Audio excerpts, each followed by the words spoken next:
L'Asie, la nouvelle Eldorado du football mondial. Après la Chine au début des années 2010, l'Arabie Saoudite attire de plus en plus les footballeurs des championnats européens, faisant du continent asiatique le nouvel Eldorado du football mondial. Cristiano Ronaldo, Karim Benzema, N'Golo Kante, Seko Fofana, Hakim Ziyech, Marcelo Brozovic, Edouard Mendy, Aboubakar Vincent, pour ne citer que ceux-ci, sont des noms des footballeurs que l'Arabie Saoudite a réussi à prendre à l'Europe. Des joueurs qui pourtant n'étaient en aucun cas prédestinés à poursuivre ou terminer leur carrière dans ce pays. Pourquoi un tel revirement ?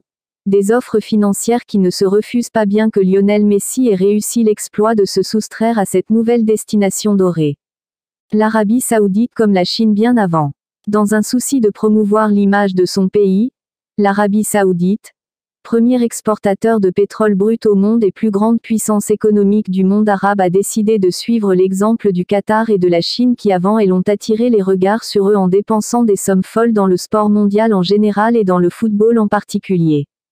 Multiplication de l'organisation de compétitions sportives dans le désert saoudien, un Grand Prix de Formule 1, un éprix Formule électrique, le Rallye Raid Dakar, le Saudi Tour cycliste, achat de clubs de football à l'instar de Newcastle en Premier League et bientôt Manchester United, achat de joueurs à des sommes importantes avec des salaires faramineux, tout y passe.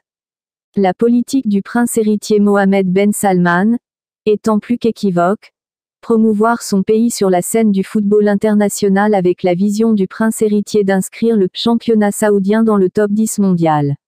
L'objectif est de mettre en place une ligue très forte et compétitive et d'élever le niveau des clubs saoudiens, affirme de son côté un responsable du gouvernement saoudien.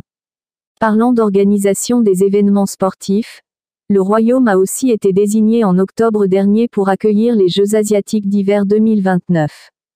Un événement qui servira aux Saoudiens avec toute cette manne financière à dépenser de répétition, car le prince héritier souhaite organiser une Coupe du monde de football en 2030 ou 2034. Pour arriver à ce fin, l'Arabie Saoudite multiplie, sur le continent africain et ailleurs, les accords de coopération et de développement du football, pour tenter de séduire les fédérations dans la perspective du congrès de la FIFA.